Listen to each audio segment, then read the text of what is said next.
Well, good evening everyone and welcome to SimSpeed TV. SimSpeed is the newest channel to hit the iRacing service. We plan to bring fun and eventful racing coverage to you in not only the Oceanic V8 SUPERCAR series but many series to come. I'd also like to thank Bernie Weemers from RRTV for giving me the opportunity to be a part of his broadcasting program, and we certainly plan to grow in the future from there. Joining me tonight in the commentary box is a legend himself and always keen to help me out, and that's Clayton Brooks. How you going, Brooksy? Yeah, good, thanks mate. Legend, it's not a bad rap, but I'll take it. Great to be here, love watching the V8s around Bathurst. Yeah, well, it's certainly great, mate, and Bathurst, well, it's probably the best track in iRacing, I think. Certainly my most favourite, and a iconic track in real life, and yeah, certainly a great circuit for all types of racing, and brings plenty of crash bash action. It certainly is. It's going to be a bit of a war of attrition tonight. It's always a very difficult track to master one lap, let alone quite a few laps, and these OSR races are quite long, so luck to the guys, and yeah, definitely if you keep it clean you'll gain a lot of spots.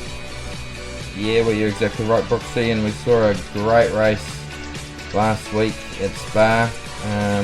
Your main man, team number one team driver, he took the race out. It was a close fought battle between himself and Rogers. Yeah, it was not racing tonight, but just having a look, we've got Kane Kugamaya up there. He's up in the top 3 at the moment in qualies in this service, so still flying the flag for us blokes, but there's a lot of TTL drivers in this session, so expect strong results from that team tonight. Yeah, well, yeah, we certainly can, and as we look on track now, we've got Rogers out there with the fastest lap, and he's done a 2:06.940. Then we go back to Richard Hampstead with a 2:07.094, and then Kane Kugamaya with a 2:07.218. Now we don't actually have a championship points update visually for you guys this week. Just ran out of time with getting that all done, but I can tell you that Joshua Rogers has streamed in front again. He's on 1162 points.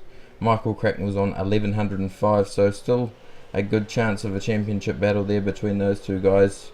Michael Hammond sitting in third on 980 with Kurt Stenberg on 856. Then we go back to Simon Black in 5th on 800 points, and Forzan Al Nabi on 789. Matt Jones in 7th on 772, and Ian Ford in 8th on 765. Jake Blackhall on 760, and rounding out your top 10 is Ryan O'Sullivan on 755. Yeah, it's not a bad top 10 at the moment in the championship, is it, Fonty? Still a couple of guys that can get up there and shake Rogers for that title, so it's good to see. Yeah, well, exactly right, mate. Rogers was certainly dominant in the first few rounds of the championship, and it was good to see Jared come back and give him a good battle. So, yeah, tonight's going to be an interesting race. I think we can expect to see a few incidents here and there, and there'll be, yeah, I think if you can keep it clean and consistent race here and just stay out of trouble, you'll actually end up finishing quite high up if you're sitting a bit further down back in the grid.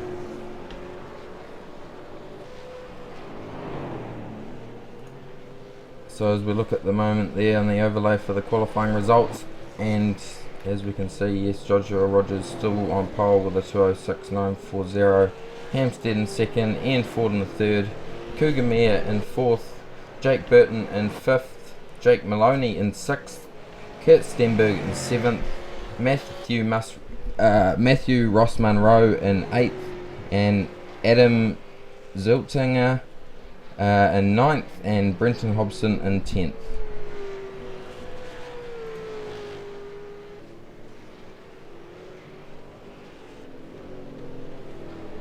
qualifying at the moment, the top four are all within 2 tenths of each other. I think there's a bit of a gap back to Jake Burton. So these top four of Rogers, Hampstead, Ford, and Kugamaya, they look like they got the pace over the rest of the field at the moment, Bonnie. Yeah, they certainly do, mate. They certainly do, and only being the track being this week's registered track for the last 2 days, you can definitely tell the people who have done this track many times in their life versus maybe some of the newer guys, the likes of Richard Hampstead turning up and racing tonight. It's good to see his name coming in the series and having a go at it, and yeah, just should be a great race between these front 5 cars.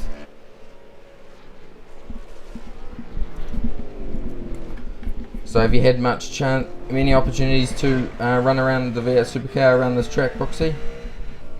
Not of late, mate. I haven't done much racing at all of late, but I have, and it's not too bad. It's pretty good. It's scary right across the top and down to the elbow, but as we've seen many years in real life over the years, it's great racing the V8 provides here, and I'm sure tonight's not going to be any different. Yeah, you're exactly right, Brooksy.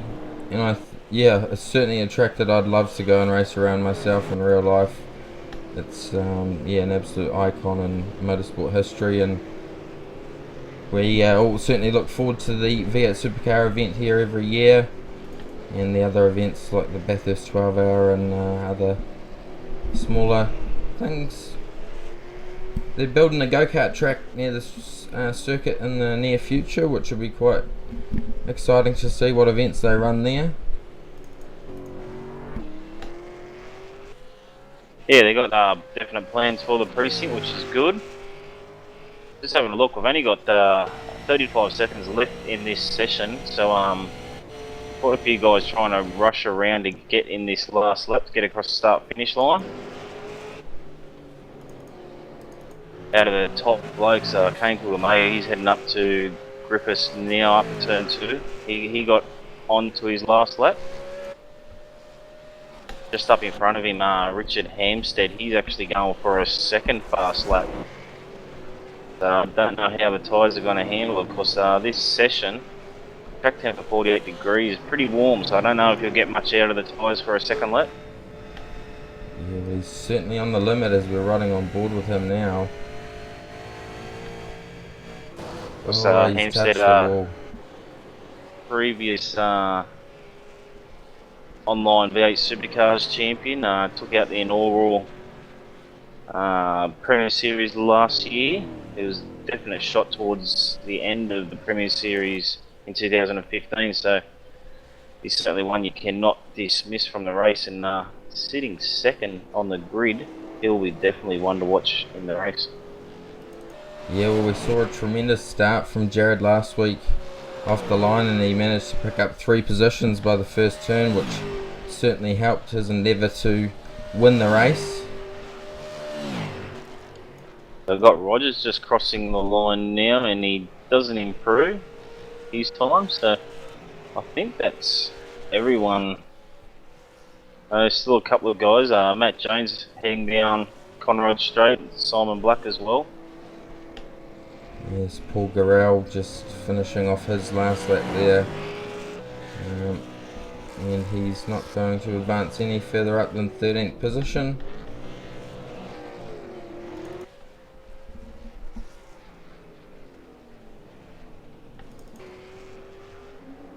Simon Black just on a last lap, running the SimSpeed TV livery tonight. So I would like to thank Simon for doing that. He's been a big help for us in broadcasting his series. And he will start from position 30. So Simon Black's actually sitting 5th in the championship at the moment, and he hasn't finished inside the top 15 in any race so far. So interesting to see what just being consistent, you don't even have to be in the top 10 to have a chance at getting on that podium.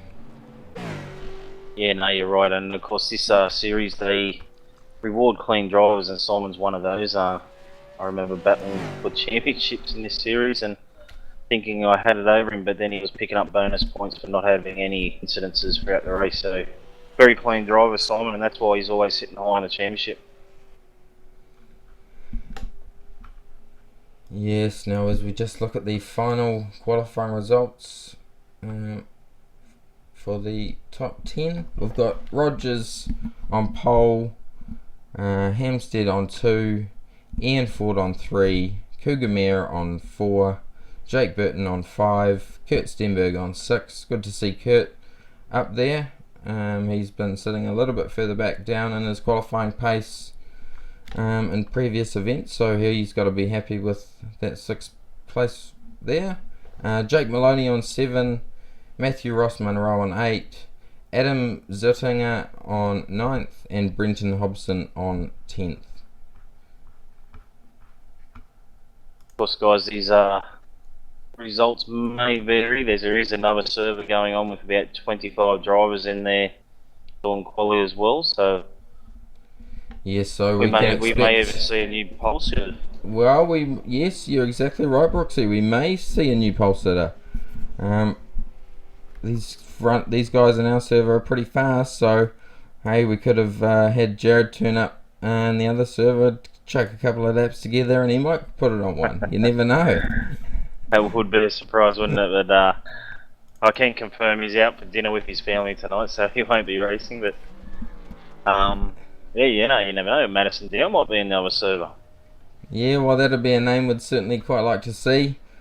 V8 Scop Series is coming up quite soon, so be a good shakedown for these boys to run a couple of rounds of the OSR Series. We definitely will expect to have 2 servers tonight, so we could see around 40 drivers in a server, so similar sort of number to what we're covering in this stage, but we just don't know until we go in to the server in about 10 minutes time.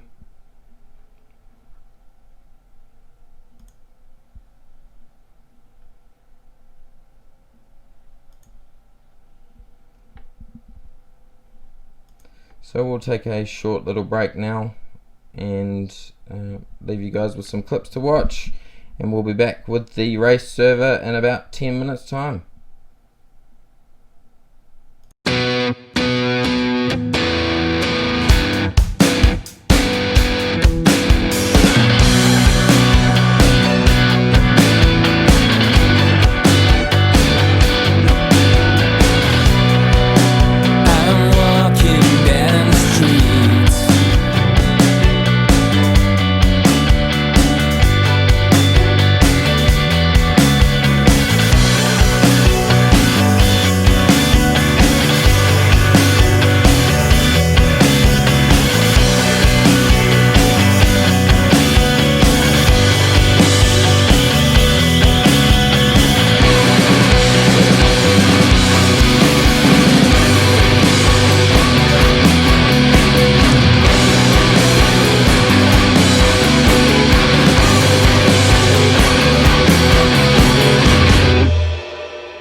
Simulated racing can be awesome, but can also be kind of a free-for-all.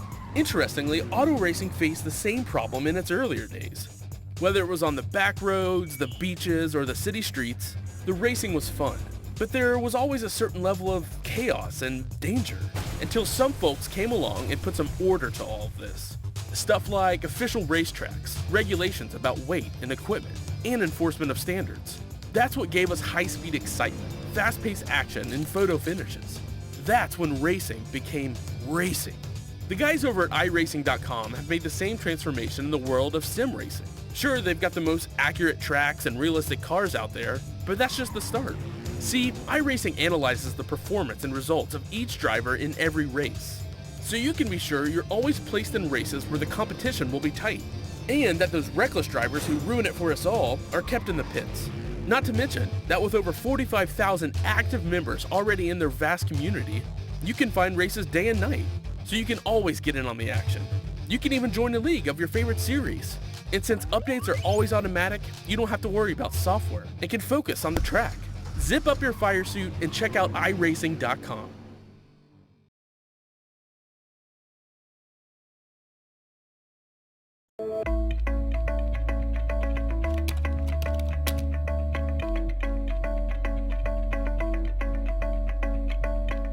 I'm Dan Garrison, software engineer at iRacing. Since the beginning of Papyrus and through iRacing, the track has been unchanging through a session. Whatever you have at the beginning is what you have for the duration of the session and the end. The track doesn't change. What we want to do is be able to have the track respond to what's going on, to have cars interact with the track, to have the track change in temperature, in the amount of rubber. We want marbles, and we want those to be generated by the cars, putting them where they should be and picking them up and rethrowing them off the race line. It's a physical-based model that we focus on first and foremost. The tire and the track interaction, what's really going on there. It would be easy to just quickly throw something together. Our standards are, it needs to make sense. What's really going on, even at the molecular level between the track and the tire. The way the track works, essentially, is we divide it up into small cells that your car interacts with. So if you're adding temperature to a certain part of the track, we can pretty accurately know exactly where that is. That gets transmitted to the server. So if I'm in a race, my data is going to the server with everybody else in the session. The server accumulates that and basically broadcasts a consistent track state to everyone, so everyone's got the same track that they're racing on. One of the big challenges was being able to implement this dynamic track with any number of clients connected and have it just work as you would expect. Have it be the same for everyone in the service who's in a session.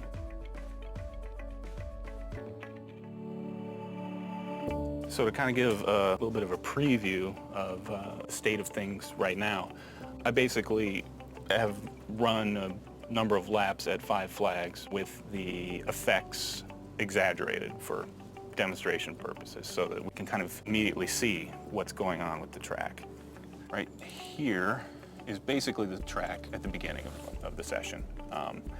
There is a little bit of rubber on there that's put programmatically. That's the starting state of this track, and it's fairly low rubber at this point.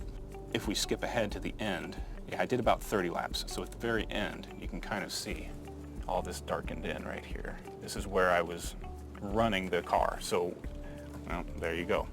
And again, this is exaggerated. A single car in 30 laps is not going to darken the track anywhere near this level. We also have the ability to see the temperature, similar to an IR camera. At the beginning of the session, it's a little bit warm down here. It's very cool up here. As we skip ahead, all of a sudden this part of the track has become very warm. This is where I was running the car.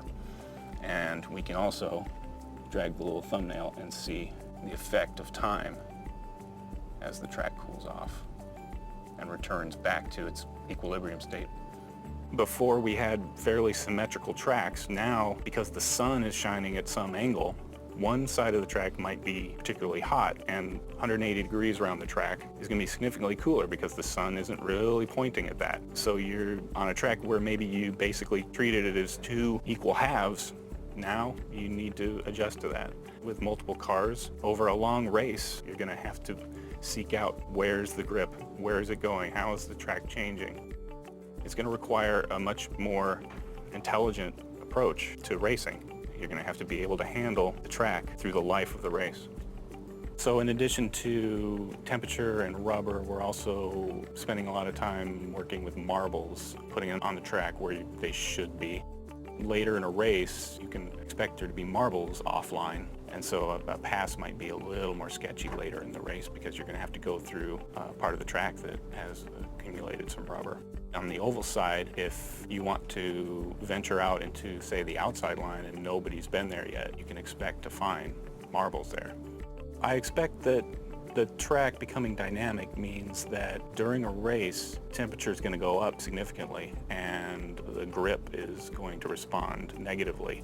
You will want to be anticipating that, seeking out cooler parts of the track, taking a slightly higher line for a while, testing out, is it faster up here? I fully expect it's going to break up the field. Cars are going to be trying new things. You won't be able to just take a qualifying setup and make a tiny change and then be able to run the same laps over and over. It's going to just become a much more dynamic and unpredictable experience.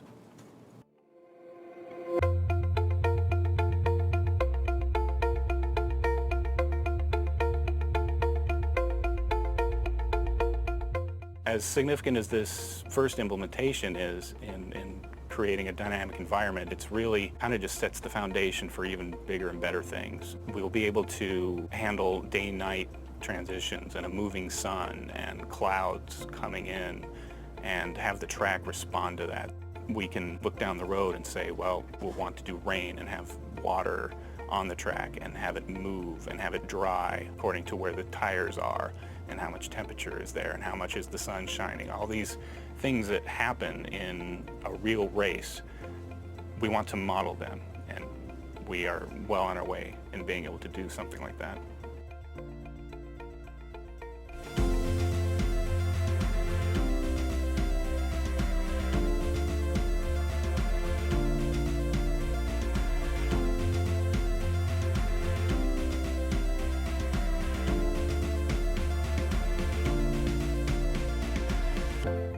I think it's great as an iRacing member to see this feature come to fruition. This dynamic track is something that really has been kind of discussed for a long time, and to join the team and be able to bring it to the members, myself being one of them, is very exciting.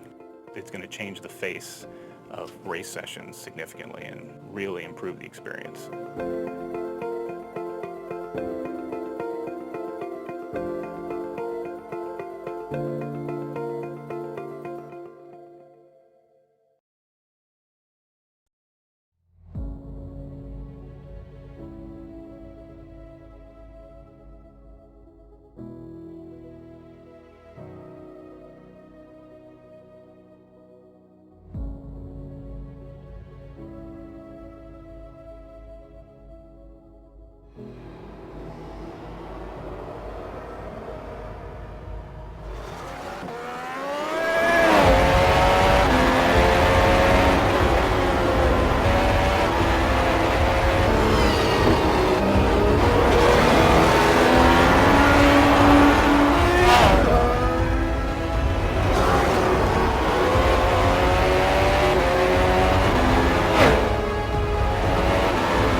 Well, good evening everybody, and welcome back to tonight's broadcast of the Oceanic Sim Racing V8 Supercar Series.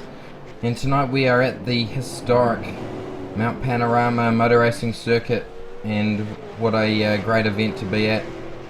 We all look forward to running this track, and it's fortunate that the V8 Supercar visits the circuit on its weekly round once a season. Joining me in the commentary box tonight is Clayton Brooks. Brooksy, how you going, mate? Yeah, good, mate. Good. Qualifying was pretty good, and pretty excited to watch this race. Yeah, man, it's going to be great. We've got 36 cars in our split tonight, and we are covering the top split. So it will be Joshua Rogers and Hampstead on the front row, from what I understand. So yeah, it's going to be a good race, mate. Unfortunately, battle. Sorry, mate. I was going to say battle of the TTL cars up the front there, so should be good. Heard a little whisper that Jake Maloney starting from pit lane, going to see how far he can get up the field. Yeah, well, I think you'd be quite surprised, actually, to be honest, Brooksy. If he keeps it clean, then yeah, he'll do great. So we'll quickly cover the 6.1 kilometre long track, 23 turns, 35 lap race distance tonight. Air temp of 23, track temp of 38, so really hot track temp. 24% humidity with a 9.2 kilometre an hour northwesterly wind speed.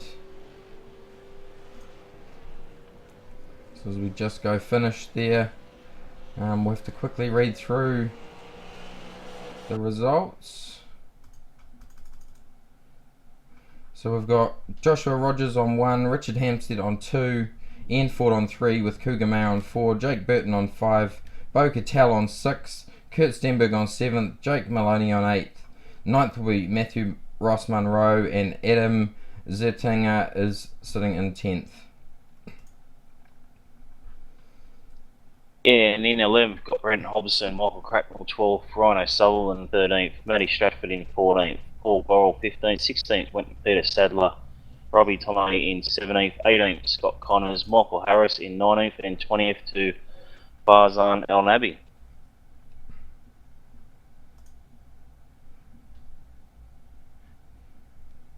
Jake Blackhall in 21st with Tyson Williams on 22nd, Greg Sharp on 23 with Marty Atkins on 24, Simon Tennant on 25 with Jared Tapsell on 26, Nick Helsler on 27 with Chad Vega on 28, Michael, can't say your last name, on 29th, and Brian Borg.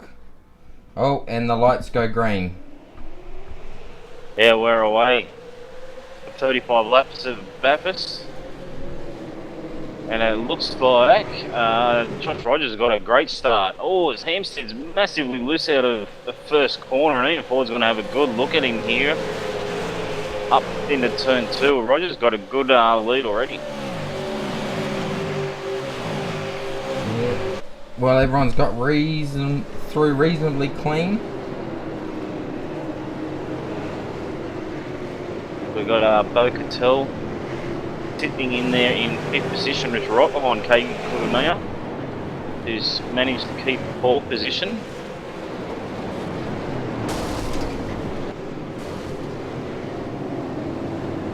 Bit of a congestion. We should mention Jake Maloney starting. He's actually the reigning champion here with Sam Sutton. He partnered up in the Bathurst 1000, so will be interesting to see where he can end up after 35 laps. But the other guy that was red hot here is Bo Cattell, who's sitting in. He was partnered with Jared Bilsell in that Bathurst 1000. They were looking pretty until an unfortunate incident, so he'll be one to watch from 5th position. Yeah, so Rogers out to a bit of a gap early on in the race. Hampstead still sitting behind him in 2nd, and Ford right behind him in 3rd.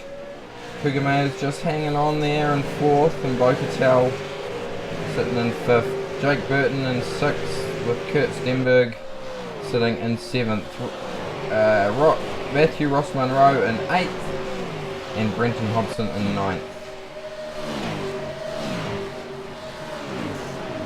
Well, as Ford has a look down the outside of Hampstead on through the chase, and he's actually managed to hold the inside on the exit of the chase. It's going to put him on the wrong side for the last corner. Slots back in behind, goes down around the outside again. Hampstead running defensive on the first lap of this race. He's under a lot of pressure, and Cougar Mayer up the rear end of Ford, getting him a little hurry up. Yeah, well, this is certainly giving an opportunity to Rogers to run away. Oh, we got accident. That's I think Stenberg at the back. It looks like everyone's tried to avoid him. He's lost a lot of positions though. Stenberg's now down in 12th position. Yeah, 12th position from, where was he? He was in 6th, and also his mate there, Jake Burton, he's dropped a lot of spots avoidance then here.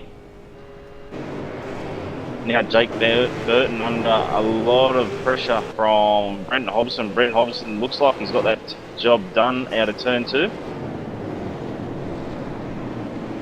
Yes, no incidents as such yet. Everyone's keeping it reasonably clean. None that we've actually seen there. Fonte Hobson, he's got some damage to the front of his car. He's missing his bonnet.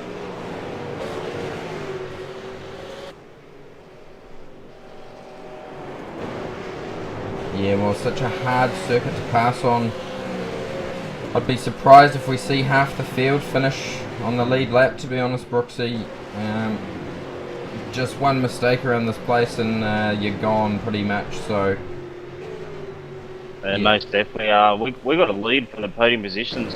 Ford has managed to get past Hampstead, and he's already opened up a 0.8 of a second gap over Hampstead, and Hampstead's now got Kugamaya and Cattell for company. Yeah, well, unfortunately we missed that. I'd quite like to go back and see where that was.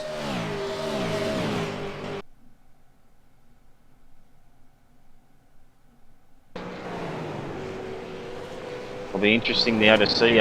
Roger's got a 2.8 second lead over Ford. Be interesting to see if he's able to bridge that gap or if Roger's going to run away with this race.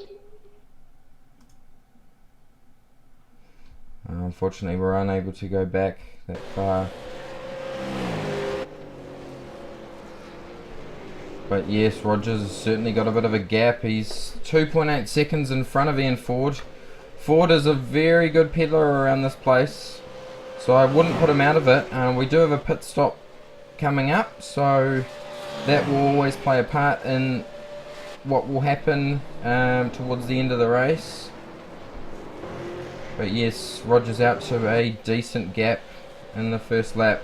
Shows just how much one sort of battle between two guys can sort of stretch the gap out. But you definitely won't be able to put it past Ian Ford to run him down.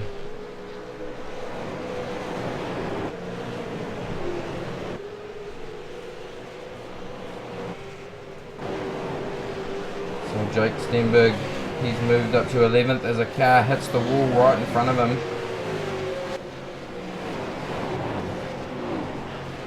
It was Scott Connors.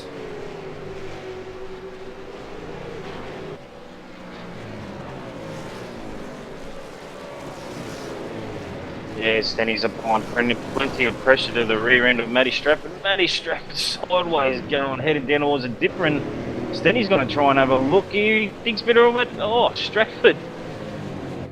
Looser than a wizard's sleeve at the moment. Oh, Stratford's rear end of the Commodore, and Stenberg gets the position done. Good call there, Brooksy. Good call, mate. Yep. So Stenberg on his hunt to get back up there. He'll be gutted with making a mistake and dropping a few positions earlier on in that lap.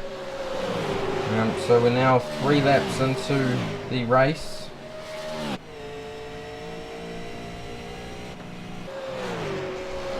Stenny just moves the car across half a metre to make sure Stratford doesn't shoot down the inside of the chase.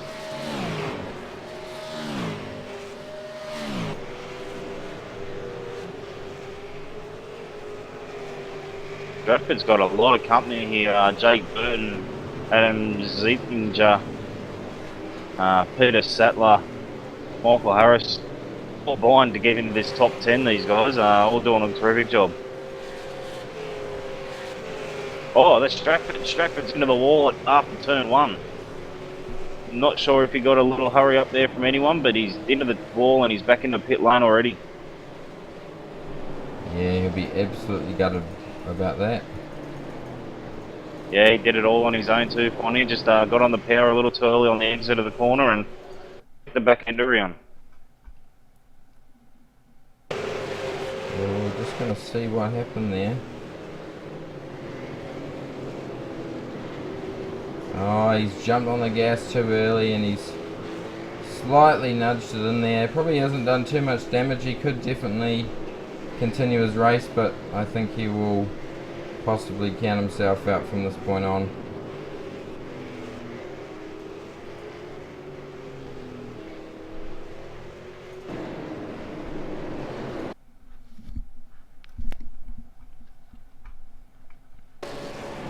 So as we look now at the top 10, and we have Joshua Rogers out in front by 2.8 seconds, so that gap hasn't got any bigger or smaller at this stage.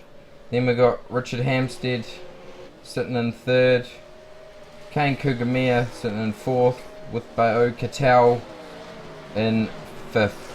Michael Cracknell sitting back there comfortably in 6th, and Matthew Ross Munro back in 7th, with Ryan O'Sullivan in 8th, Scott Connors, he's sitting in ninth, so that touch of the wall hasn't damaged his car. Then we've got Kurt Stenberg sitting in 10th. Yeah, and it's not a bad fight back there from Stenny.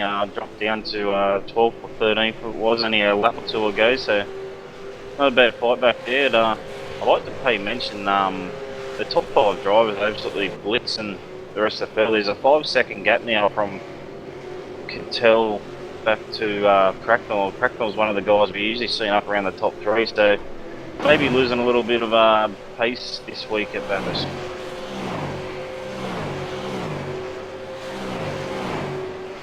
Yeah, well, it's been such a hard circuit. I know you have to do so many laps practice in one of these things to just get it absolutely right. I ran the Road Warrior series with Richard Aylwood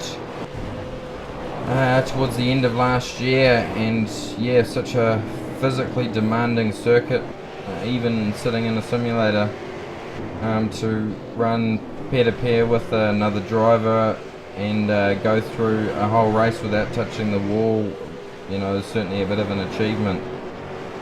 So yeah, you gotta give it out to these front guys who are really fast around here, especially Rogers and Ford.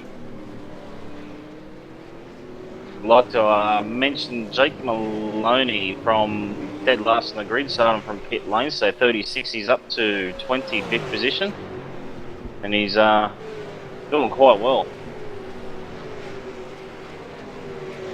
Yeah, he certainly is. Like I said earlier, he would be one to watch out for.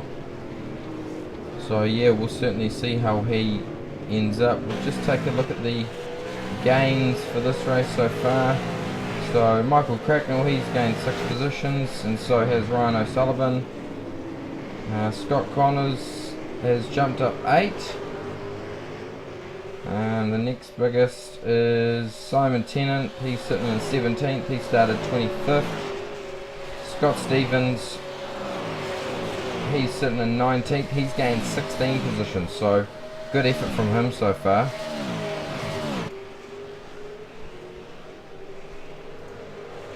And we go back to Craig Jones in 22nd. He's jumped up 10 spots. Matt Jones has also jumped up 10 spots.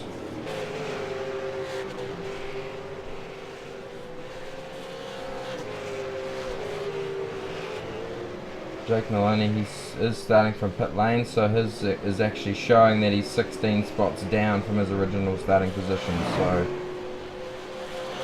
he's moved up, well, 12 spots at this stage, so yeah, we'll certainly keep an eye on him. There's a good battle going on here for the top 10. Scott Connors under a lot of pressure from Adam Zettinger. Fantastic scheme Adam's running. The retro Botolo that Davey Reynolds ran at Bathurst a couple of years ago. Yeah, cool looking motor vehicle.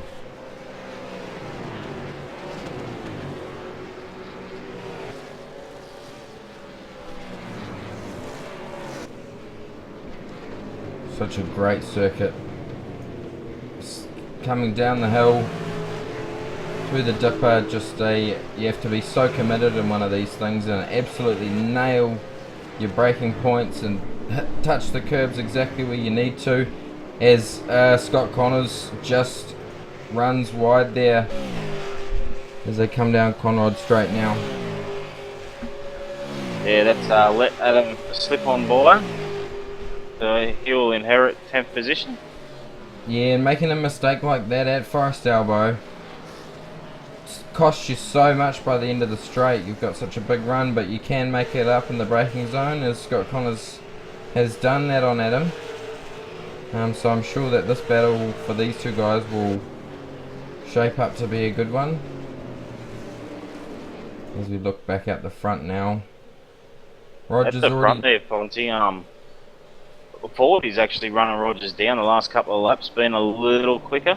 Oh, as we just watched Richard Hampstead have a big moment there and put it in the grass.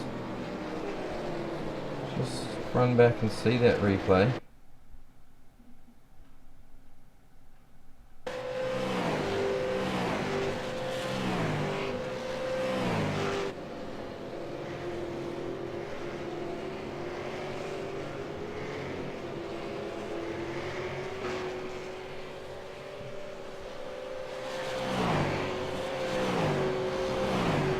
the leaders are contending with a little bit of traffic.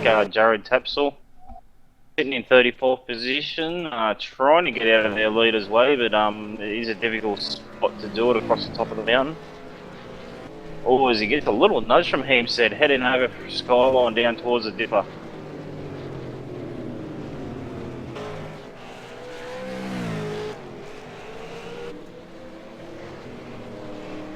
Well, the gap has been closed down from Ian Ford to Rogers.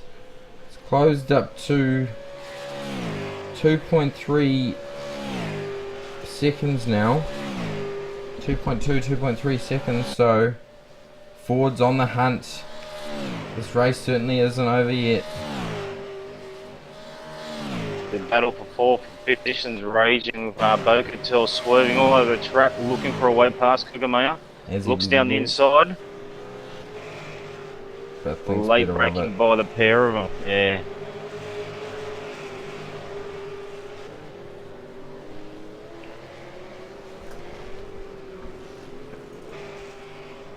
And that's the thing about Bathurst, is it brings so many close races. It's yeah, you really get given an awesome viewing. So hard to pass anyone going across the top of the hill.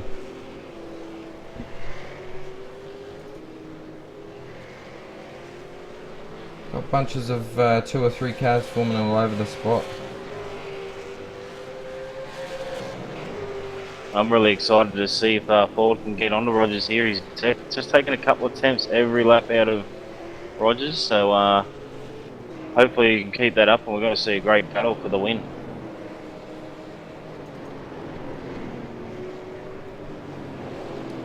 Both guys are driving the car superbly, very straight, as Rogers falls in behind the lap car of Chad Bigger at the wrong time. That really hurt his speed through the grape section, through Reedy Park.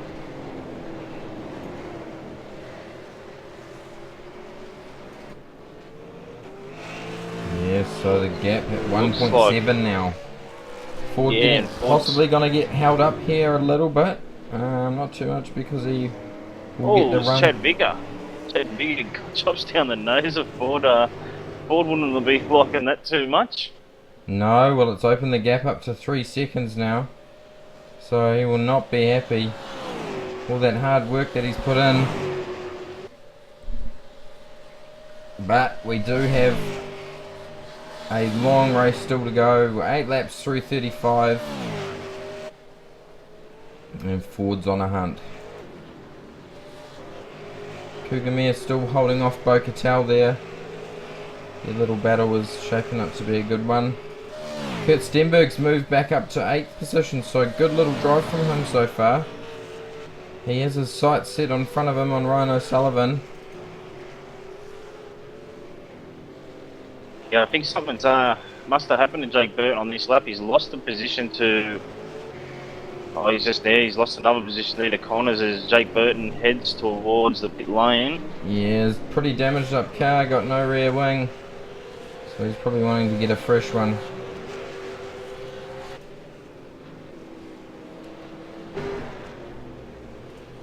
We'll keep an eye on Burton's pit stop time.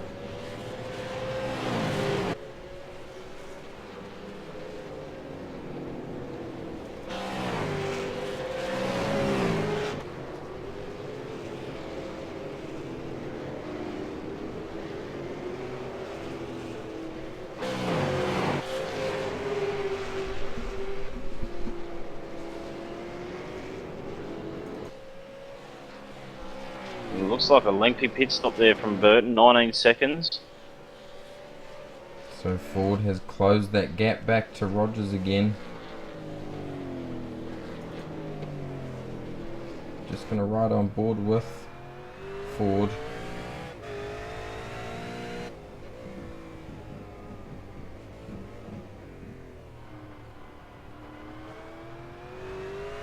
Oh, as Chad Vicker into the wall hard at the elbow.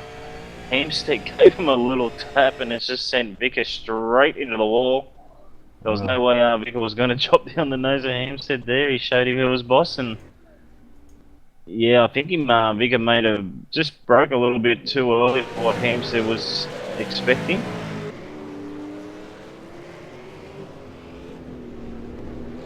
Yeah, well, you certainly don't want to slow up some of these fast guys. They don't give any room. They won't be afraid to use that nose cone. Actually, Bocatel was typing Facebook messages to me as he's driving. He thought that was funny from what Hampstead just did.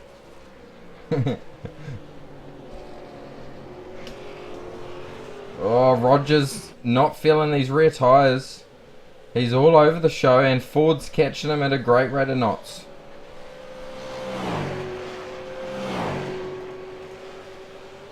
Hampstead a little bit further back, but Cougamere is on the hunt down for Hampstead, and so is Bocatel.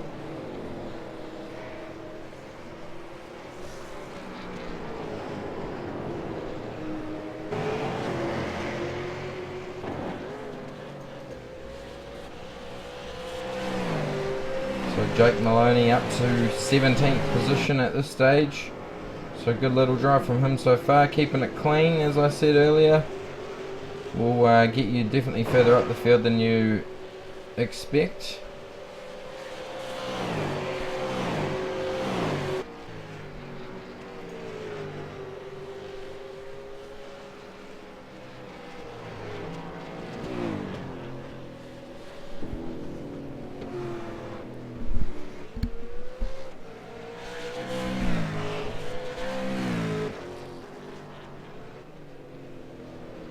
Yeah, that gap just keeps coming back down, doesn't it, for the lead? Back into 1.6 seconds, and Ford's definitely got the eyes forward. Yeah, and this great little battle between Bocatel and Kane Cougamere is still heading up. I think we're going to see Cattell make a move down Conrod Straight here. They're certainly in the drafts of each other, always pulling up beside him. No, he thinks better of it. So they're working as a team, these two guys, to try and hunt down Hampstead. Actually, Bo just messaged me going down the straight that he has to get out of his trains. He wants to get out from underneath. Oh, he has a big moment heading there. into the last corner. Oh God. He backs it down into the last corner there, and only just manages to stop from hitting the back of Cougamere, but Cougamere is showing a lot of pressure to Hampstead's rear wing.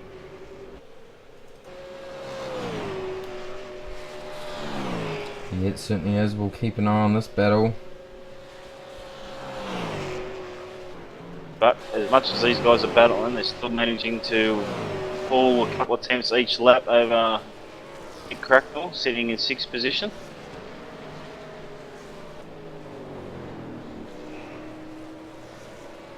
Good to see everyone is keeping it clean. We haven't seen too many incidents. I'm quite surprised, to be honest. Normally a lot of action unfolds as we're just right on board with this battle with Scott Connors and Adams still going on. They're swapping positions like it's no one's business. So Scott Connors moves back up past Adam to take 9th position. Forzen Al Nabi, he won the he finished 2nd in the development series race last night at this track. Jeff Gauchi, who we don't see here in the server tonight, he won the event last night.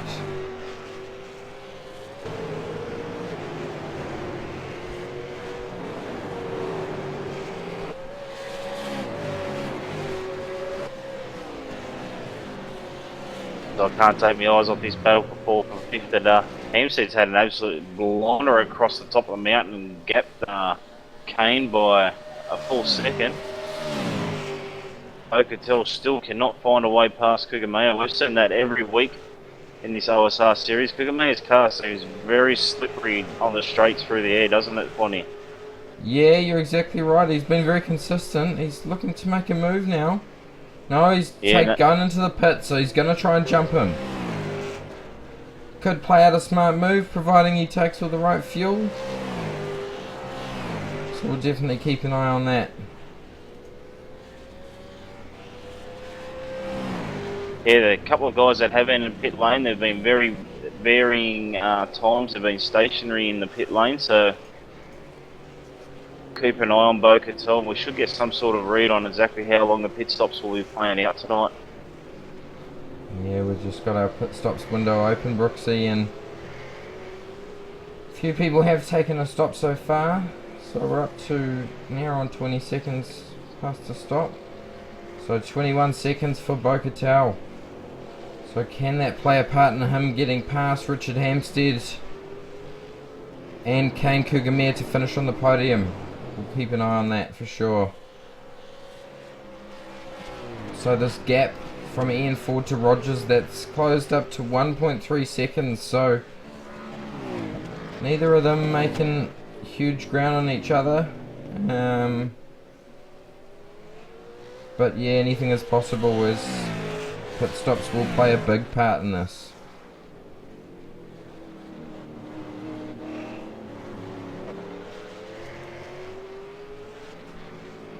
So just hear through from Bo-Katan, he's not even sure if he'll get home on the amount of fuel that he's put in the car, so he's filled it right up, but he's not sure if he can do that many laps, so it will be interesting to see towards the end of this race. Yeah, well, I think if you stretch it out, you can get 25 laps from a full tank, from what I remember anyway, so yeah, he may need to keep a bit of an eye on it, but he will definitely make it home, providing he just runs a clean, consistent race from this point on. He will be in thin air, I would think. No, he is slightly being held up by Forzan Al Nabi at this stage. But not too much action going on in front of them, so good to see Bo having a good run at it. Sorry, Brooksy. I was going to say Ian Ford's the guy that we would expect to pit early. He doesn't most rounds. He decided not to pit too early. He's still staying out. One would think that he'll pit as soon as he thinks it's possible to try and get an undercut on Rogers. Yeah, well, we saw him last week. He was one of the first to take a pit stop, and he really struggled with getting home on that rear set of tyres. But he's not having too much traffic to contend with to keep the rubber hot, so he should be alright.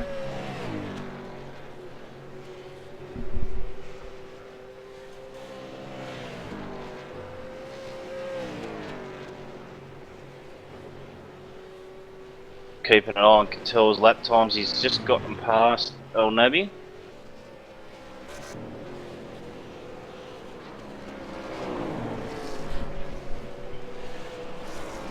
Nick Blackwell's the next guy, about 3 to 4 seconds up the road, so it'll be a while before Catel gets to him.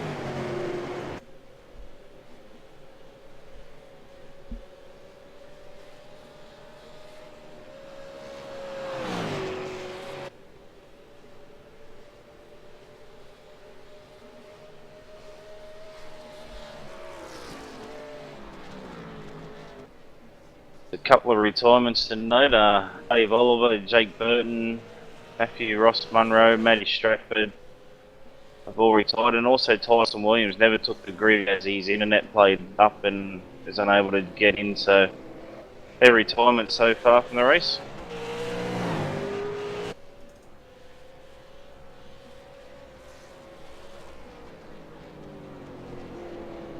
There's more cars sitting in pit lane right now.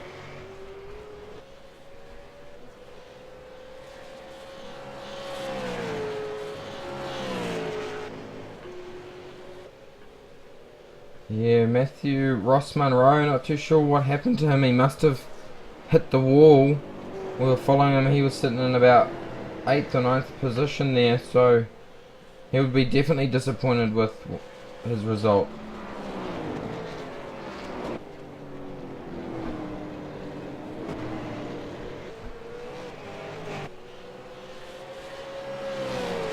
The gap between the two leaders is stretched a little bit now. Pardon me, it's out to 1.7 seconds. Rogers been able to just claw a little bit back over the board.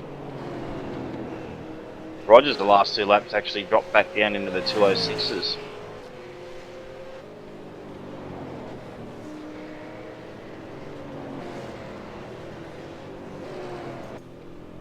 Yeah, and Both guys 206 are... Oh, sorry, Broxy.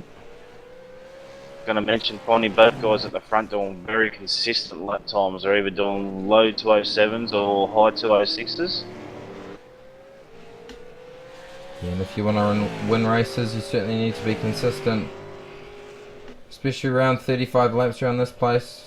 I can imagine these guys will be feeling quite knackered after, yeah, 35 drooling laps around a 23 corner, absolute beating of a track.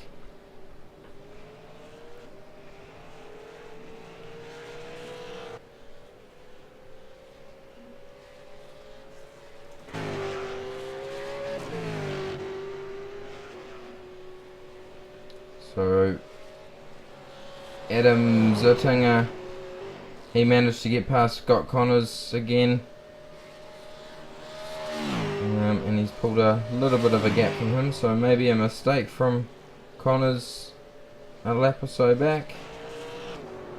But I think one to watch out for here is Bo-Katal. He's up to 10th position, so he has taken a minimal amount of fuel, but it will be interesting to see how he finishes up. Car looking great on track, by the way, so well done to those guys.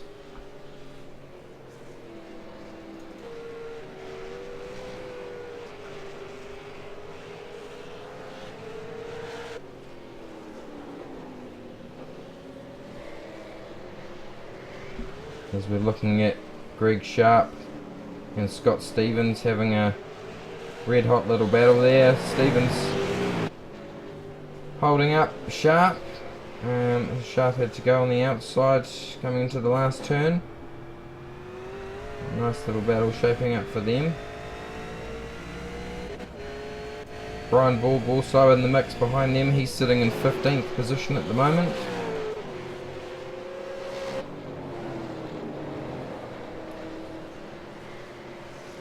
Robbie Thomas sitting in 16th. Ryan O'Sullivan has dropped back a few. He's sitting in 17th position at the moment. Yeah, Ryan O'Sullivan, 24-second pit stop, so he's done his service and be looking to make some gains from 17th. Craig Jones, he's sitting back there in 19th. Nick Hausler in 19th in the very colourful Simulate IT car. Mattia Letyshoff, he's in 20th in Oceanic Sim Racing's. Marty Atkins, he's in 21st at the moment. Paul Garrell sitting in 22nd. And Brenton Hobson back there in 23rd. Bit of a damaged car, so he's seen contact with the wall at some point. One of our leaders, sorry to butt in there, Fonzie, Richard Hampstead in the pit lane. Okay, so veteran of iRacing, Richard Hampstead, he's taken a stop at 16 laps.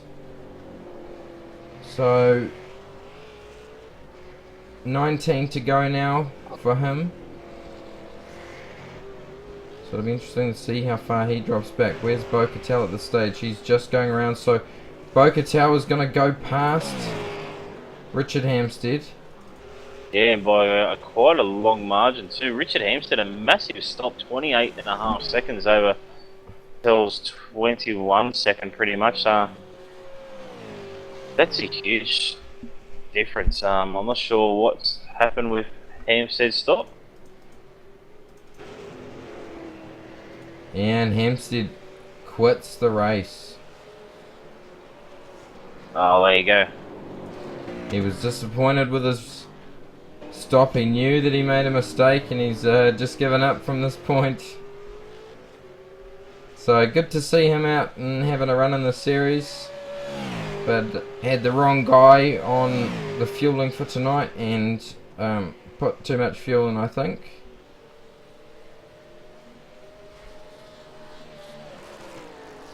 It actually looks like he may have been disqualified there, Fonty. Not sure, his car just disappeared, didn't it? Yeah.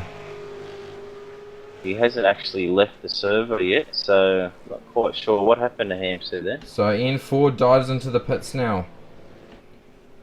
So he dropped a little bit back from Rogers. The gap was at...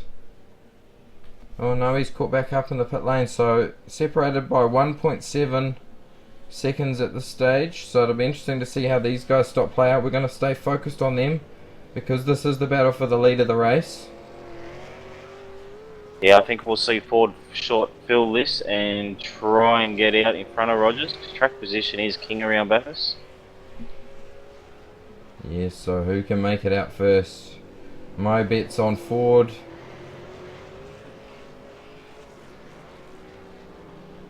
They're both taking a lot longer stop than what Cattell took. Yes, so Ford's awake first. Oh. Oh, Ford gets the jump. Yes, Ford out in Ford gets front. the jump. Wow, this is going to be a big race to the end, guys. And they got Cattell who's on warm tyres coming straight up behind him. But Ford 2 seconds quicker in the pit stops. Yeah, well, they certainly run a longer stop than what Bo did, so maybe he is on the verge of running out of gas. Yeah, because Bo Cattell full 6 seconds quicker pit stop than the 2 leaders, so I'm not sure how this is going to handle coming up for Bo, but I'm sure he knows what he's doing. Oh yes, well this could be a battle right to the end for the top of the podium, really. Bo certainly, he has a chance of taking it out. These guys in front of him could certainly get caught up in a battle. Rogers will be having the bit between his teeth to try and catch Ford. Ford with a new set of rubber. He's going to be a hard man to track down.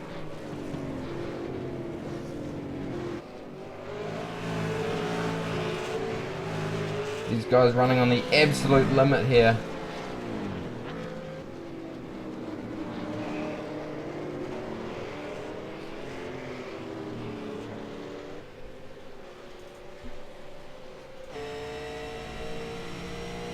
They managed to hold off Cattell, sorry. I thought they might have been a little vulnerable on cold tyres, but they got those tyres up to temperature pretty quick, and I think we'll see Ford maybe pull away a bit here. He seemed to be able to get a couple of attempts on Rogers and claw back those gaps in the first stint. Yeah, well, it's always easier when you've got someone in front of you to chase down. So can he keep the pace going with nothing in front of him? Rogers is looking really racy at this stage. Cracknell, he's still out there circulating. He hasn't taken a stop yet, so he was right in the bunch there at one stage. Might hurt him though. And look at the difference from Kugamaya all the way up to Cattell. It's the length of mountain straight. As Maloney has just slid on past Kugamaya. Of course, Oh, Maloney what a yet drive. to pit. yeah, well, he's going to probably short fill it, try and get home on that. Maybe not even take tyres. But good Actually, run so far. I do have Maloney as pitting. Might be my overlays not working properly. I've got Maloney as pitting a 36-second pit stop.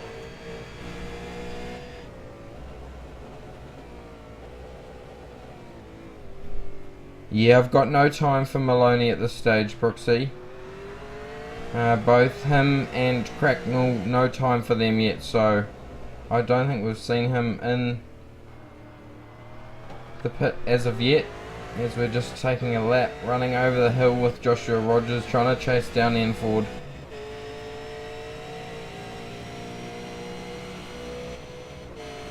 Big long straight down Conrod, and we can see that he's just pulling him in under slipstream. He's going to try and make a move here. Oh, Ford late on the brakes. I have noticed that Ford is very good coming down into the braking zone there. It was certainly one to that I personally felt had a good chance at winning the Premier Series. Bathurst 1000 last year, he was in the hunt.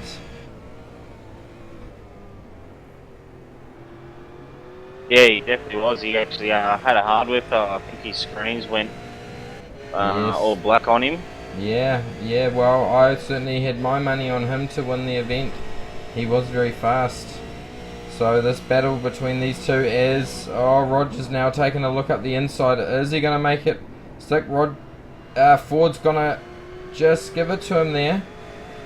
Yeah, very hard to stay on the outside through turn 2 for Ford there. Better concede that and fight another day, I think.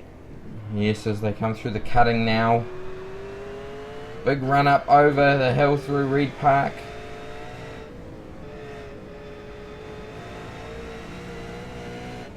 So I think Maloney has gone to the pit lane with Zettinger.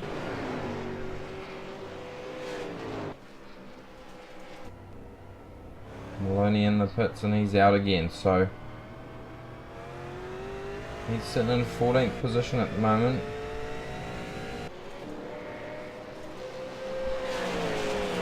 So good, still a good run from him to be sitting in that. He's got Michael Cracknell. He's sitting in 7th position. So quite a long stop from Cracknell there. It's 40 seconds. So I'm not too sure what happened there.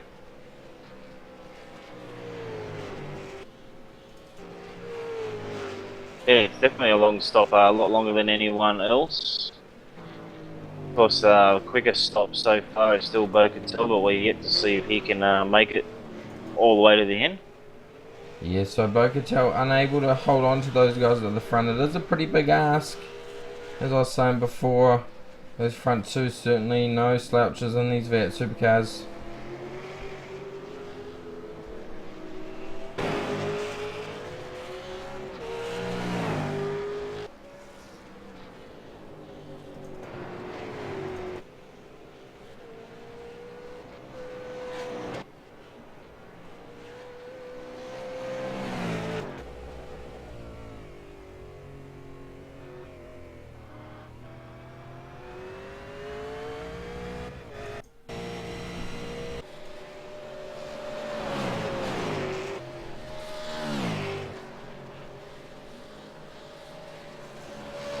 Oh, so big damage on... Oh, big damage to Maloney's car. Not too sure what happened there. I'd like to go back and see. But he's had big contact somewhere along the line.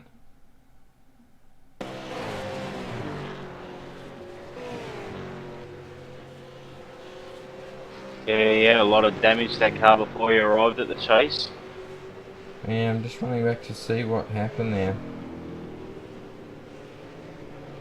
I think it's heading down through the dipper. Oh, he's got loose. He's done a bit of a Chaz Mostert down into the elbow and smacked the wall pretty hard. And God, he did an exact Chaz Mostert moment. Didn't quite touch the wall on the inside, but that has absolutely wrecked his race. He'll be gutted with that. He was up to 13th position at that stage. So pushing hard. But good little shakedown for him before he heads into the Premier Series.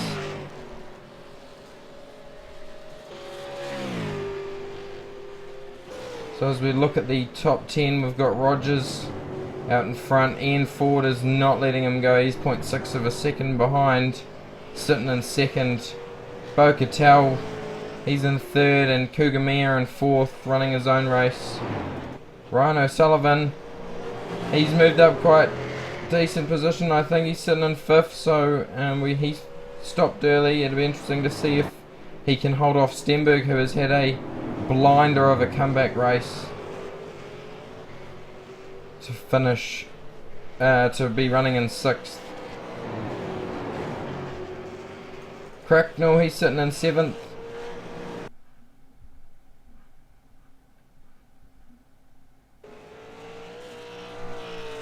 And Craig Jones sitting in 8th. Marty Atkins in 9th. And Nick Hausler in 10th.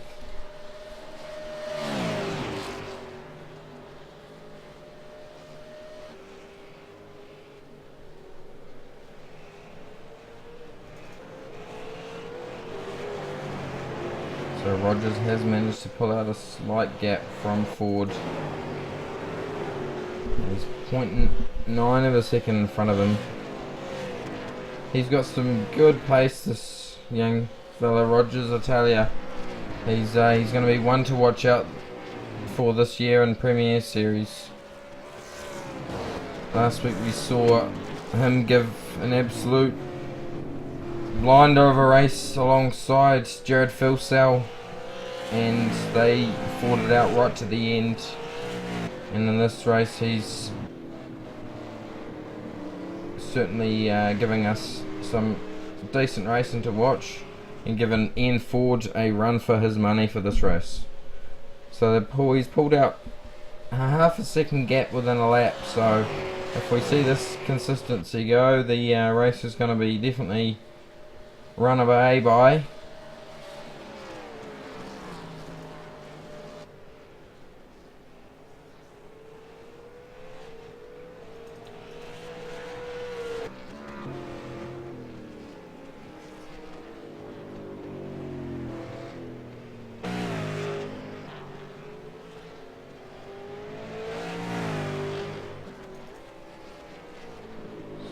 So at this stage we've got Craig Jones and Marty Atkins still needing to take a pit. They're sitting in 8th and 9th. They're running their cars right out to the end, along with Nick Hausler. Forzan Al Nabi, he's sitting in 14th position, and Scott Stevens just in front of him in 13th. Greg Sharp in 15th, Robbie Thomas in 16th, Simon Tennant in 17th, Mahil Ladyshoff in 18th, Brenton Hobson in 19th, and Chad Vega in 20th.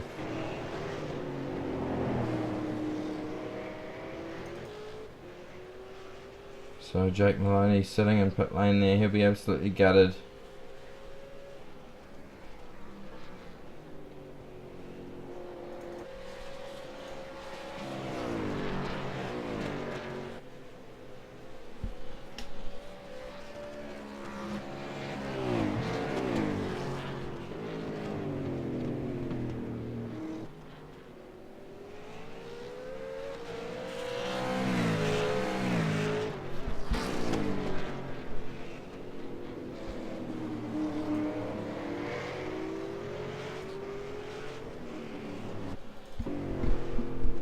So Kugamiya driven a decent race so far. He's certainly hasn't put it on the wall. He's just playing clean and consistent. Wasn't able to hold off Bo-Katel, who is a considerable distance in front of Kane now. So great drive by Bo. He's got to be happy with running for the podium at this stage. Better not put the commentator's curse on, as we do have 13 laps still to go. But he is coasting, as I heard him just coming down into the chase, into the braking zone. He was sounded like the motor was completely switched off.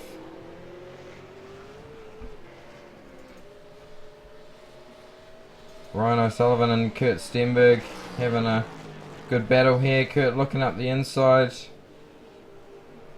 thinks better of it. Great drive from him as he slightly drops it on the grass there.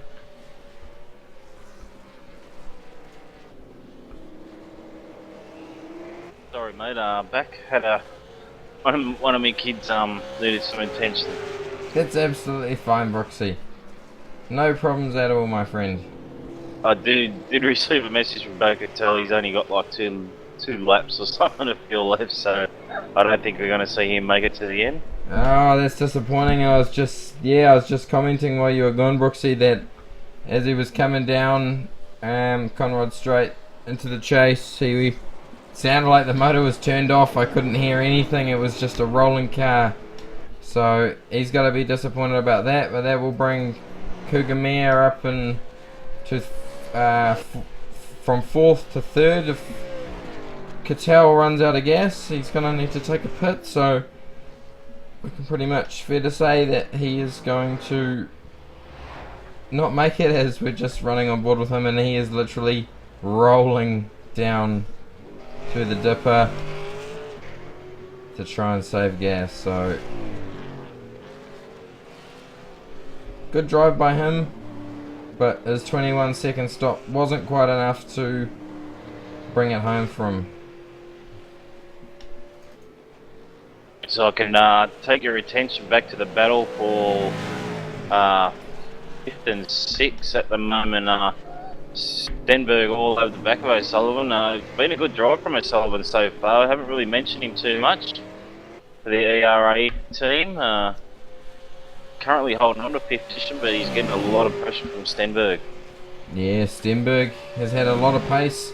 We saw him have a bit of a off early on in the race, which did affect him, but he's got the bit between his teeth here and he's looking every which way to get past O'Sullivan.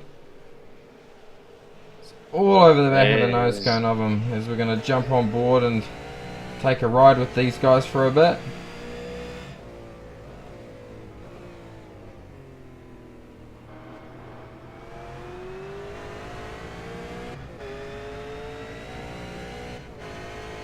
Stenberg's just looking out, just showing the nose on pretty much every single corner, making sure O'Sullivan knows that he's there.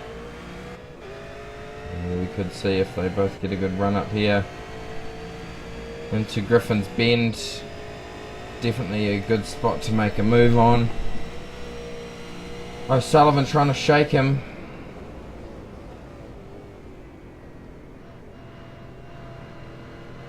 But yeah, super impressive drive from Stenberg so far.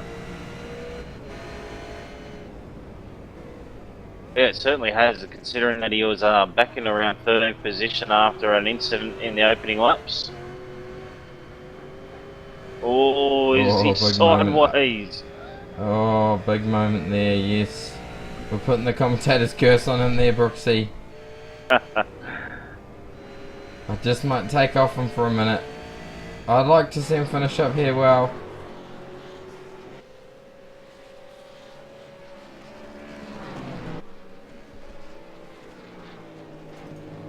But Ryan O'Sullivan's certainly not giving him any chance of getting past, so great drive by Ryan.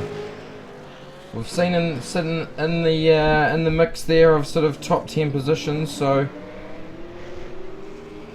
good to see both of these guys up there. Cracknell's slightly off the pace this week. We've seen him finish on the podium pretty much every week so far up until this point, but still good 7th place position for his championship points.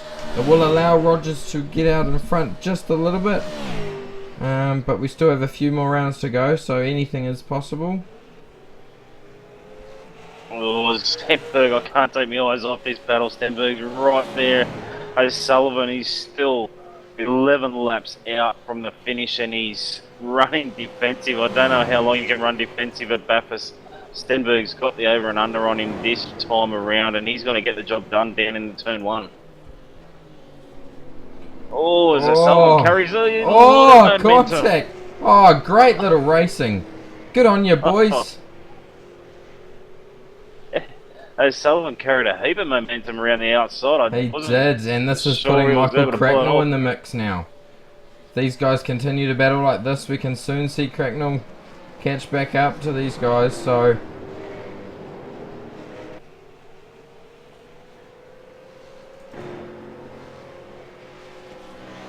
yeah, just sort of looking at the average lap times, O'Sullivan can do the 208s. And it just looks like Stenberg, he's doing low 208s pretty much every time. Last lap around at 207.2, so actually, oh, sorry, that wasn't his last lap around, but Stenberg can do sort of like the low 208, so his average time is probably a bit better than O'Sullivan. yeah, Stenberg just needing to be patient now and not make any mistakes. Keeping it pretty clean and consistent. There's not a scratch on that car. Although he did have a bit of a moment early on in the race.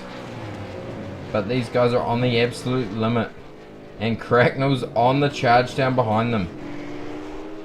So great little battle there shaping up. We've got this battle still shaping up in front. Ian Ford holding that second gap to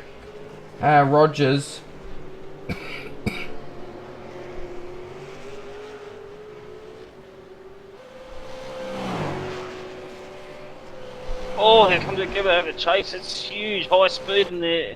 Stenberg's in the wall. O'Sullivan's gone straight ahead. Oh, They try to go through the disappointing. chase side by side. And Crackers is going to take the position. Crackers up into 5th position. Stenberg's got a lot of damage to that car, and that's his race done.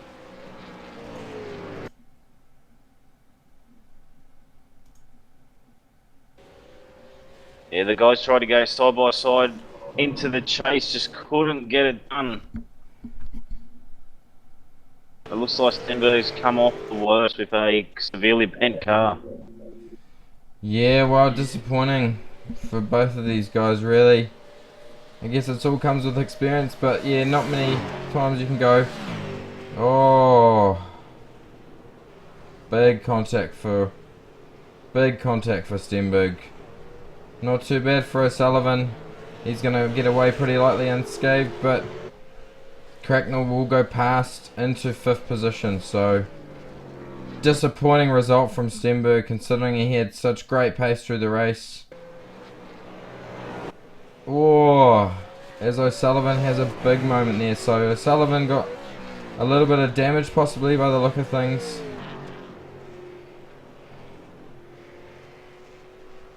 Was a very big contact with Stenberg, so possibly wheel alignment's out in the front of it. Oh, but this battle with Rogers and Ian Ford is really shaping up. I think they've caught a lapped car.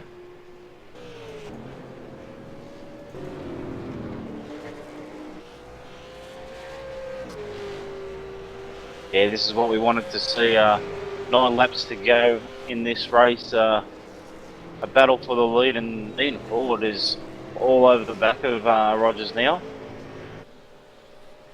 Yeah, and they're catching slower cars, so this is going to definitely throw a cat amongst the pigeons.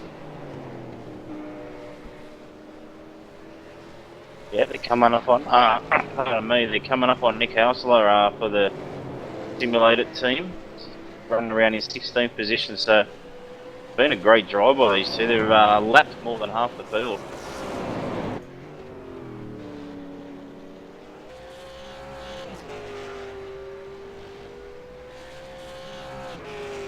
So Ryan O'Sullivan off the pace. His last lap was a 2-minute 10.4, so his car is obviously damaged.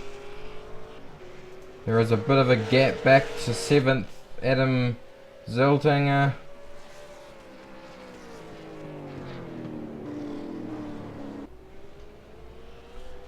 But we can't keep this battle off the front. Ian Ford, Joshua Rogers, not giving each other any space at all. They're both on the limit. Yeah, it was, something happened to Rogers to send him back, but his lap times are still quite good. It's just Ford's really picked up his game. He's actually, last lap was a 2:06.3. So I do believe he's the fastest. Yeah, well that was one his of the fastest laps. lap. Yeah. It was his fastest lap by far. So he's right on the back. He's going to look to make a move here on Rogers. Oh yes, and we're seeing a move done. Can he pull it up? Oh, contact! They come together. Ian Ford very late on the brakes. Rogers tried to give him as much room as possible. I think Ford just sort of got out of that a little bit and let Rogers resume the lead. So there's good sportsmanship. Just wondering now if Rogers sustained any damage in that. Yes, yeah, you're exactly right. It was a bit of solid contact.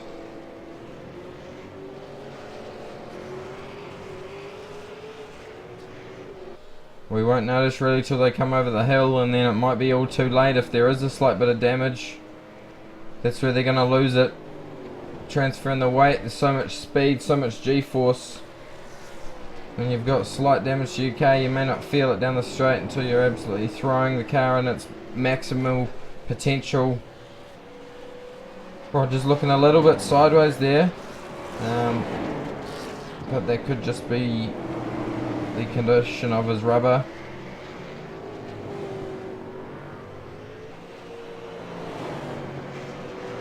I think Rogers has sustained a little bit of damage.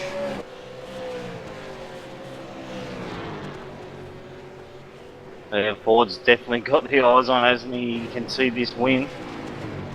He'll be wanting to get back because he lost the lead just after the pit stops to Rogers. Rogers very fast through that section of the track. Just coming down the dipper. Slightly gaps forward a little bit. It is hard though when you are following a car to be able to judge the distance and know where the person is going to brake when you come over there, so possibly he just took the conservative approach here as they catch a lap car and Rogers nearly into him. Yeah, that was quite game there by Rogers. Oh, Rogers side by has taken the wall side again. Oh, great little battle. God. We've been... Don't know where to look, mate. No, I can't take my eyes off this battle at the front, mate. This is on the young and old. Ford's got the pace, Rogers has got the track position, and we have 8 laps left to go. 7 laps, sorry, to go in this race.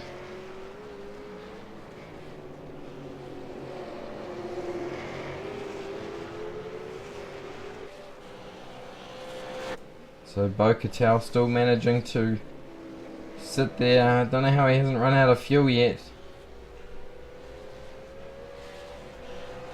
And Cougar sitting in 4th.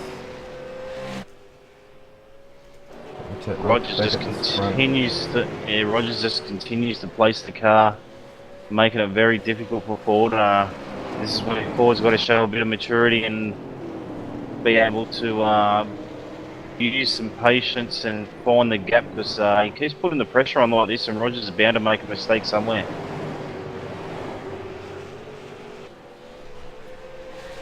Yeah, Rogers very good at getting a better exit than Ford out of the cutting and through Reed Park. He seems to gain a bit of distance on Ford through there.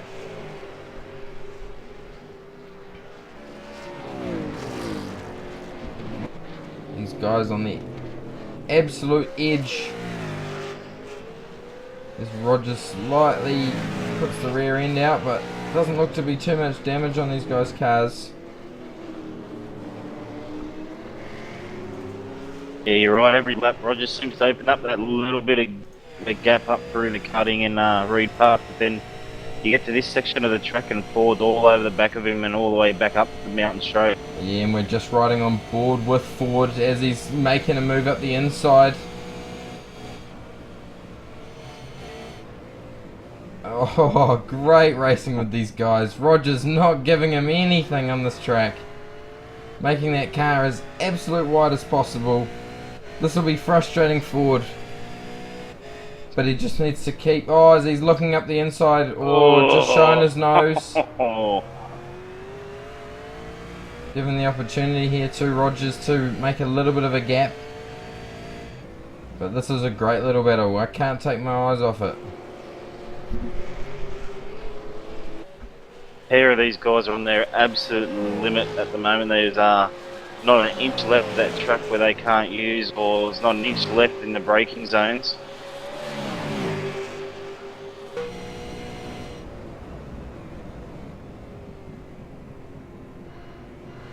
We do apologise, there are other guys racing in this race, but like we said, we can't take our eyes off this battle for the lead. It does, however, seem that Bo-Catel still going, may make the finish, who knows.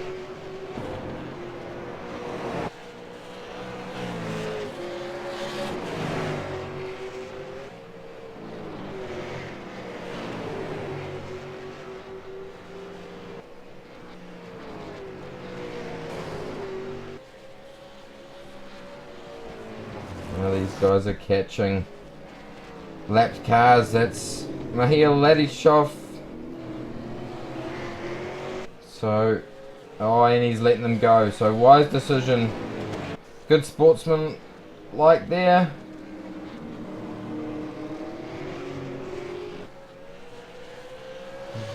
Ford nearly clips the wall. We're going to see another run down here from Ford. Yeah, Rogers has got a little bit more of a gap this lap going down, but the draft is working so well for Ford. As Rogers goes extreme defensive, no way he's going to let Ford get on the inside into the chase.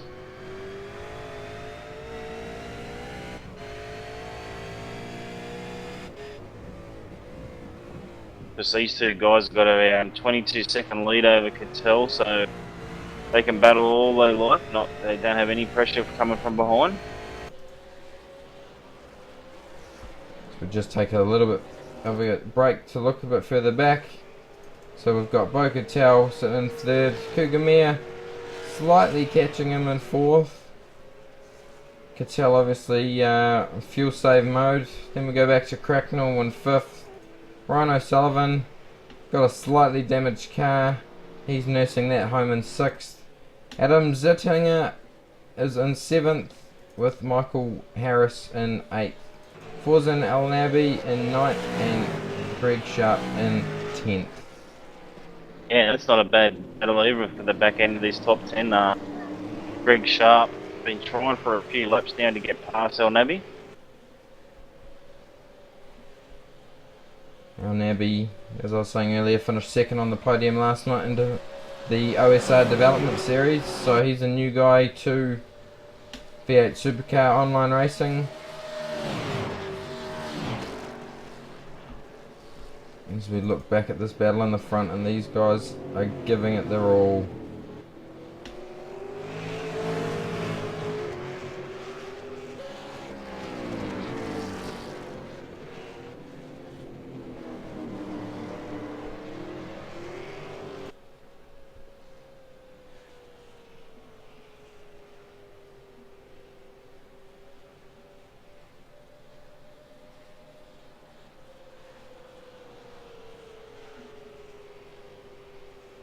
Just over 4 laps remaining in this race.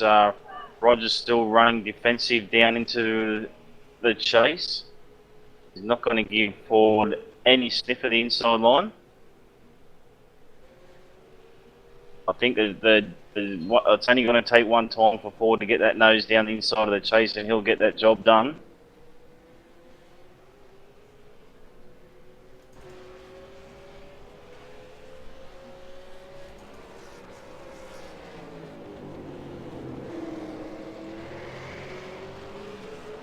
Well, Ford's got a good run out of Hill Corner. He's right under the wing of Rogers. Rogers going to stick to this white line. He's not going to give Ford anything here. Ford may do this around the outside. He's got a good half a car length. No, he falls back in behind. Too slippery out there on the marbles.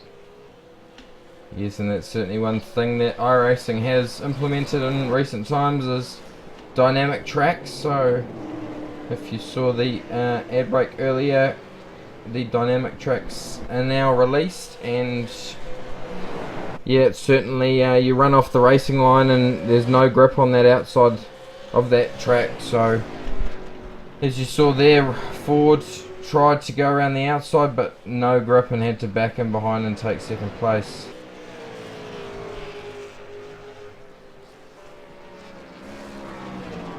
Oh, as Ford just brushes the wall over Skyline. He's absolutely throwing everything he's got at this track at the moment. Actually, Rogers has opened up a bit more of a gap. It's nearly out to a second across the top of the mountain this time. Yeah, so anything under a second and he's able to draft pretty much. It's closed up to 0.7, so we can expect to see by the end of the straight it's going to be at sort of 0.4, 0.3. So that gives Ford a chance to catch back up.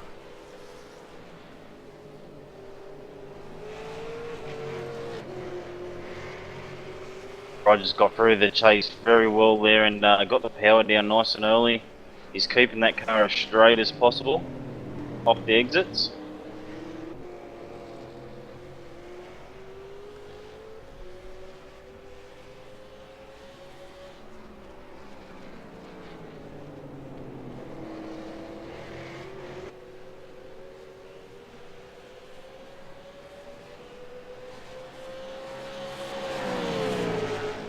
As Ford is now all but there again after 2 long straights, being able to draft up behind Rogers.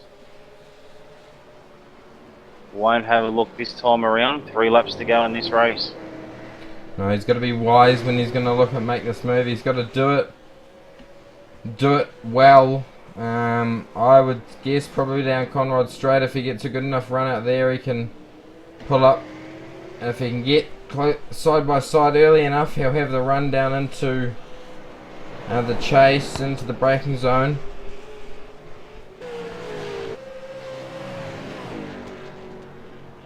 Rogers is so strong in this part of track. He opens up just enough gap to Ford through that last section of the track, that and then Ford brushes the wall hard again in the exact same spot. Didn't really lose any momentum though, but he has hit that wall pretty hard. I'll be surprised if Ford didn't get a bit of steering damage out of that.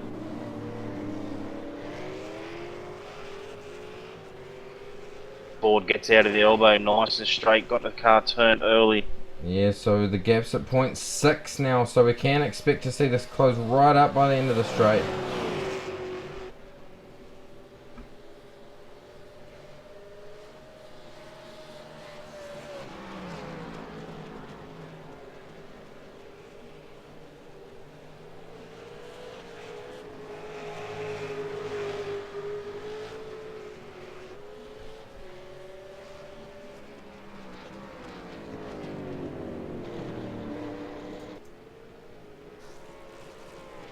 Hearing word through Fonty that Josh Rogers is suffering from some damage that's affecting his straight line speed.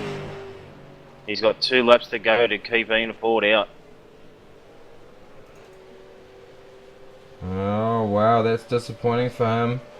You can see a little bit of damage there on the front right of the car, front driver's side of the car, so that is obviously playing a bit of a factor on this race battle. Bo-Catel is absolutely limping to get home here. We focused on him just a moment ago and he was coming down Conrod straight into the chase. He had the car rolling in neutral, so we can probably expect to see Kugamia possibly make a move past him. Cracknell sitting back there in 5th, and Ryan O'Sullivan in 6th. Now unfortunately guys, there will be no interviews with the drivers after the race. We haven't been able to set that up with our TeamSpeak as of yet, but we will continue that next week.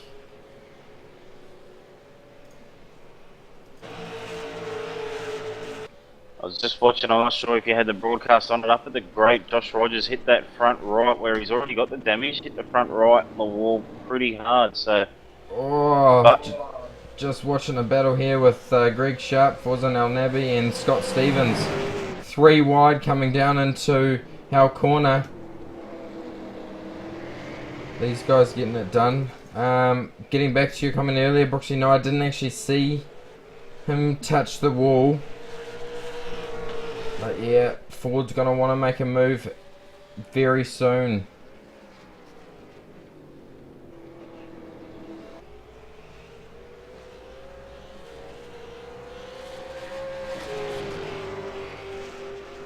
I'm watching Bo-Catel and he's got the car completely turned off going down Conrod Straight. Sounds like one of those Formula E cars driving down there. Yeah, well, we can certainly see Kugamir catching him, and he's not going to be afraid to go past. ANZ and SSR are close counterparts. So these guys they'll race clean to the end. Sorry, Brooksy, what were you going to say? The pair of them, they foresaw what's going on with each other's car. Kugamir's got bent steering from where he tagged the wall just after the pit stops, and of course Bo-Catel's driving on fumes, so it's sort of a battle between them to see if he can get their car to the end and manage to do it before Michael Cracknell catches them. Yeah, well, Ford putting it absolutely on the limit The gap's at 0.7, so I can expect to see a big dive move here from oh, Ford in the wall. He's out. Ford's in the wall. Oh, I think you would have got a slow down for that. Yes, so that is the race done, ladies and gentlemen, and he has got some damage. He whacked the wall hard. Yeah, and you can see he's trying to clear a slowdown penalty. So that's it. Rogers now out to a 3-second lead, and Rogers can just bring it home from here. Yeah, so what a spectacular race so far. It was I've got to certainly shift the attention. Sorry, Point. I've got to shift the attention back now to Bo-Catel. I don't know if he's got enough fuel to get home. Kane Kugamiya is right behind him now. Oh. And I can't see how Cattell will be able to defend his position down the straight. He's been rolling down for the last couple of laps. well, he's certainly not backing off. No, not this lap he's not. So maybe he's got just enough to get him. So as we see Joshua Rogers take the win, Ian Ford will finish second. And oh, this battle for third is shaped up to be a good one, but Bo-Catel looks like he's going to take it across the line. Oh, he's run out of gas! Oh, he did. He ran out of gas, but he just made it. Wow. Wow. So close between those guys. Very unorthodox strategy by Bo-Catel, but it's worked in his favour to get a podium position. Yeah, well, that was certainly a good race. We only had 20 cars finish, 19 cars finish tonight's race out of the 36 that started, so nearly half the field out tonight.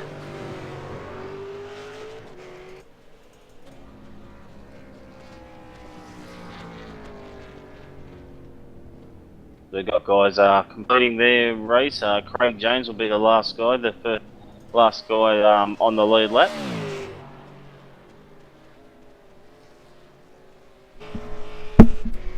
Oh, Scott Stevens has had some dramas on the last lap. It appears he's going to lose a few positions. Not sure what happened.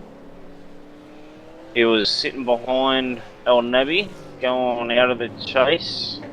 Oh, and he's lost it all on his own. He's hit wall. He lost the position to Greg Sharp.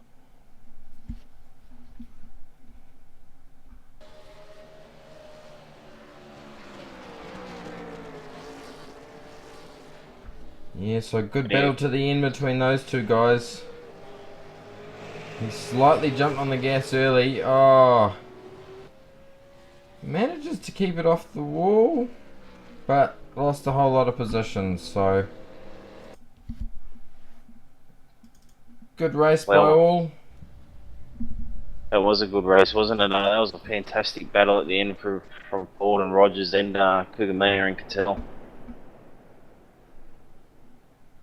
And Rogers is actually unable to finish his cool down lap, or he might finish it. He's rolling down Conrod Straight. So no burnouts from Rogers to celebrate the win. So we see, as we look at the race results, Joshua Rogers taking out his 4th straight victory in the Oceanic Sim Racing V8 Supercar Series, and well done to him. Ian Ford, closely fought battle between those guys. Ford gave it everything he had and managed to slightly touch the wall there on the last lap, trying to catch Rogers, but great drive by him. Bo-Catel finishes in 3rd as he runs out of gas just crossing the line. Kane Kugamiya in 4th. Michael Cracknell, he's finished a little bit further down in tonight's race. He's finished in 5th. And Adam Zeltinger, he has finished in 6th position. Michael Harris has finished in 7th. Ryan O'Sullivan in 8th. good drive from Ryan O'Sullivan. Forzan Al Nabi finishes 9th, and Greg Sharp will round out your top 10. Yeah, and over the page, Scotty Stevens 11th after that late incident on the last lap. Craig Jones 12th. Mihail Lathshoff in 13th. Nick Hassler in 14th. 15th went to Simon Tennant. Brent Hobson in 16th. Marty Atkins in 17th. Then 2 laps down was Chad Vigor at 18th. Michael, I'm going to have a go at it, Talinjing in 19th, and Kurt Stenberg in 20th.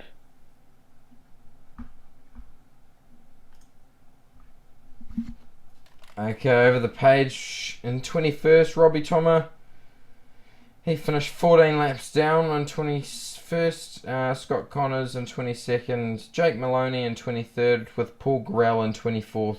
Brian Borg finishing 25th, and Richard Hampstead exiting out, finishing 26th.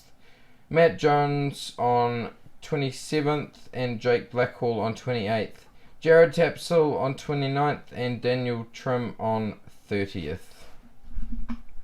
Yeah, 31st was Peter Sadler, Dave Oliver in 32nd, Jake Burton 33rd, 34th Matthew Ross Munro, Matthew Stratford in 35th, and last of all was Tyson William in 36. Yeah, well, it was certainly a good race tonight, Brooksy. I really enjoyed it, mate. It was, certainly hard to keep track of everybody at stages in the race, but yeah, we're given a spectacular performance by both Joshua Rogers and Ian Ford. Rogers, taking his 4th straight victory, so he streaks ahead yet again in the series. Ian Ford will be certainly catching up. He missed out the first 2 or 3 rounds of the championship, so he is still a good chance at finishing in the top 3.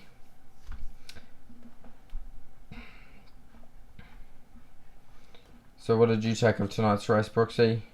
I thought it was a great race. The battle at the front, Rogers had a bit of a gap. Ford managed to fight back throughout that first stint. Ford got the lead, then Rogers got it back off him, and then Ford really come at him at the end there. And I think that was a great battle. Both of them drove outstanding, so well done to the pair of them. Yeah, mate, it was a great race, and I definitely would have been interesting to see where Kurt Stenberg managed to finish up. He was running great until a bit of contact there with Ryan O'Sullivan. But great drive to Ryan O'Sullivan, finishing in 8th. I thought he drove excellent tonight, so good to see him getting up there. Who would be your pick of the driver of the night tonight, Brooksy? Even though he's in 2nd spot, I'd have to go Ian Ford, mate. The way he kept fighting back and coming at Rogers all race, wasn't able to get the job done, but I purely probably because of giving Rogers the pick of the night too many times this series already, so I'm going to give it to Ford tonight. Yeah, well, I was completely going to agree with you there, mate. Although he touched the wall and didn't quite end up winning the race, I think Fordy definitely deserves the driver of the night. He certainly gave it his all, and it was a great performance for us to broadcast tonight. So, for me, I definitely have to agree with Brooksy, and he gets awarded that award tonight. So, as I said before, unfortunately, we don't have any driver interviews tonight, but we will continue them from next week. So, we will leave you here for this week, and we look forward to joining you next week. So, from myself and Clayton Brooks, this has been SimSpeed TV's broadcast of the Oceanic Sim Racing V8 Supercar Series. And until next week, good night.